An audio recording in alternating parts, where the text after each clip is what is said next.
Noon po minsan, merong isang kwento tungkol sa isang lalaki na nagsisimba. Habang nagsesermon ng pari, biglang nag-ring yung cellphone ng lalaki. Tumigil po sa pangangaral yung pari. Tinignan ng masama yung tao. Ito pong lalaki, yumuko na lang.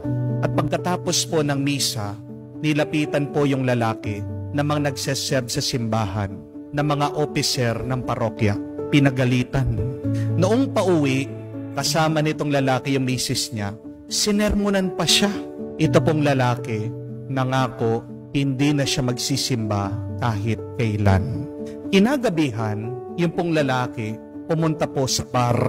Gustong uminom, gustong alisin sa isip yung nangyari doon sa simbahan. Habang umiinom, dahil po sa galit niya, nabitawan niya yung bote at nabasag. Nagkagulo. Dahil kumalat po yung pong basag-basag na bote sa flooring. Nagdumi siya doon sa kanyang table.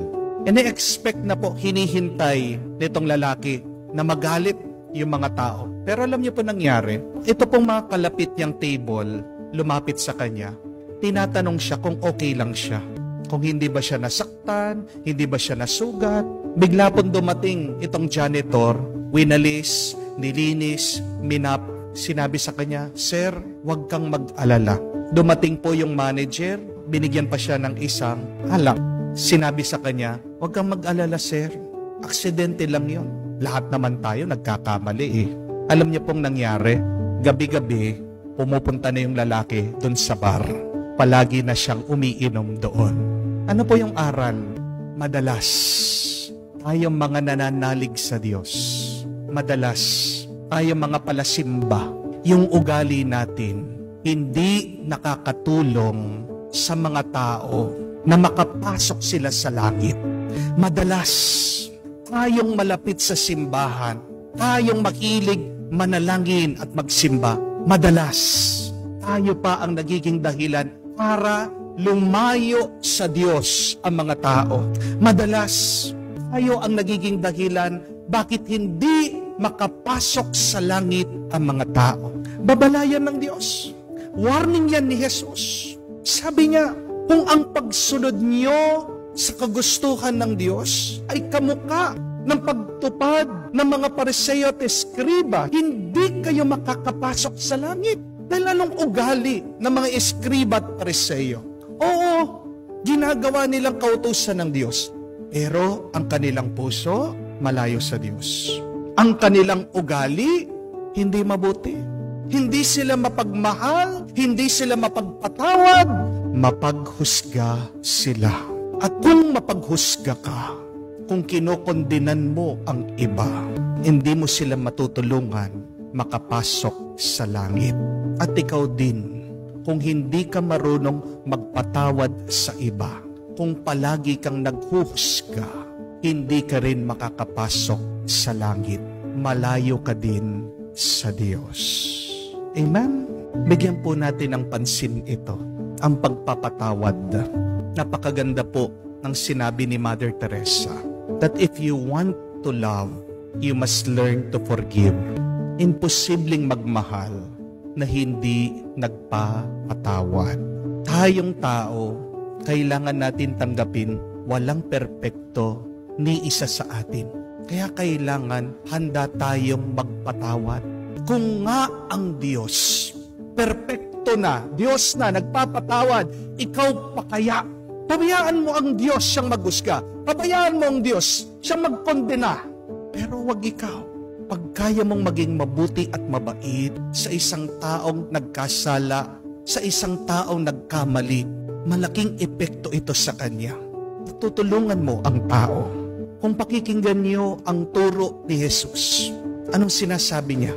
Mas mahalaga pa nga sa Diyos ang pagpapatawad at pakikipagkasundo kaysa sa pag-aalay, kaysa sa pagsasakripisyo. Sabi niya, kung naalaala mo, merong sakit ng loob ang kapatid mo sa iyo at papunta ka sa templo, mag-aalay ka, iwan mo muna ang alay mo. Makipag-ayos ka muna sa kanya. Kasi walang kwenta yung iyong pananalangin. Walang halaga yung iyong pag-aalay kung madumi ang iyong puso. Kung puno ang iyong damdamin ng puot at galit, saan masaya ang Diyos? Kung inaalay natin ang ating mga puso't damdamin na malinis. At paano lilinis ang ating puso? Pag wala ng inis, galit at pagkamuhi, umpisahan natin sa mga pinakamalapit sa atin. Oo, napakahirap magpatawad kung sinaktan ka. Oo, napakahirap magpatawad kung paulit-ulit na lang sa pagkakasala. Pero kung talagang mahal mo ang tao, papatawarin at papatawarin mo siya nang walang bilang, nang walang sukat, nang walang pag-aalinlangan. Amen? May nakausap po ako, napakaganda, ng kanyang definition sa pagmamahal sa Diyos. Sabi niya, you know, Father, for me, how should we love God? You start by being kind to people. If you love God, then you should start by loving people. Oo nga naman po. Kasi ang pagmamahal sa Diyos, hindi mo pwedeng ihiwalayan sa pagmamahal sa iyong kapwa. Amen? Nasasalamin ang pagmamahal natin sa Diyos doon sa ating pagmamahal at pagkalinga sa kapwa. Yung ating pananalangin, kasunod lang yan ng ating pagmamahal sa ating kapwa. Yung ating pananalangin, pasasalamat natin yan sa Diyos. Pero kung gusto mo talagang pasalamatan ang Diyos, kung gusto mo talagang purihin ang Diyos, umpisahan mo sa pakikiwangis mo sa Diyos. At ano ang ginawa ng Diyos? Na kahit na ang mga makasalanan, kaya niyang tanggapin ang mga makasalanan, kaya niyang yakapin ang mga nagkasala, kaya niyang patawarin. Kung nahihirapan kang magpatawad, patulong ka sa Diyos. Magpaturo ka sa Panginoon. Because I tell you, your worship means nothing when you have a heavy heart, when you have a angry, when you have a heart that is full of hate. Diba?